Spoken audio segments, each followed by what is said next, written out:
भी credit card का balance transfer करते रहते हैं तो आप सबको इस वीडियो को जरूर पूरा देख लेना चाहिए। इसमें आपको बहुत ज्यादा बेनिफिट मिलेगा।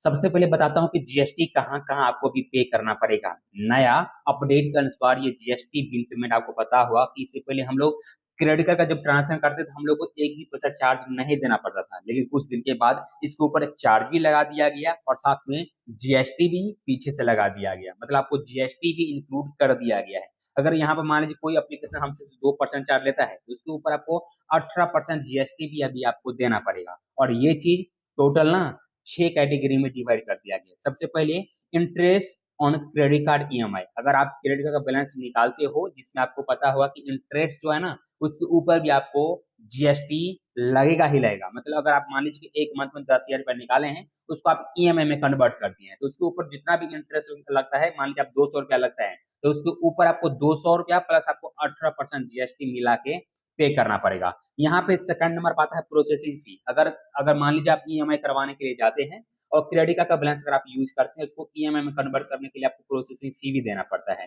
तो प्रोसेसिंग फी तो अगर मान लीजिए 750 रुपया लगता है तो उसमें प्लस होकर 18% जीएसटी भी आपको पे करना ही पड़ेगा। थर्ड नंबर पर आता है late payment charges. Late payment charges में भी आपको 750 रुपया समथिंग लगता है, जो कि हर एक बैंक का अलग अलग तरीके से लेट पेमेंट फी होता है। लेकिन अगर आप लेट पेमेंट करते हैं तो उसके ऊपर आपको 750 प्लस आपको 18% जीएसटी देना ही पड़ेगा। उसके बाद चौथा भी इंक्लूड किया गया जो कि एनुअल फी के नाम से आया है।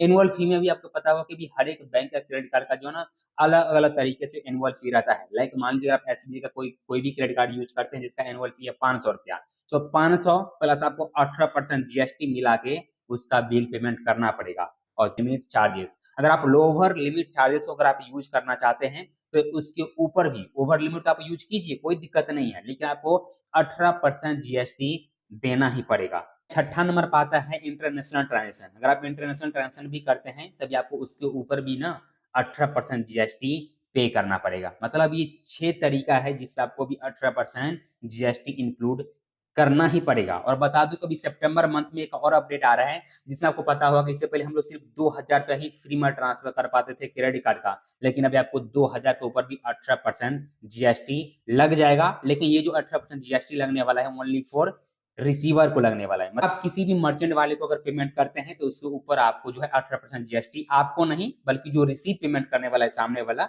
जो मर्चेंट है उनको 18% जीएसटी कट करके उनके सेविंग अकाउंट बैलेंस जाने वाला है। सो अभी टोटल 7 तरीके का जो है जीएसटी कटने वाला है क्रेडिट कार्ड यूजर का। सो आप लोग क्या कहना चाहते हैं जीएसटी के बारे में, कमेंट करके अपना अपना राय और प्रतिक्रिया जरूर दीजिएगा। मिलते हैं फिर एक नए वीडियो में, तब तक के लिए जय हिंद, जय भारत।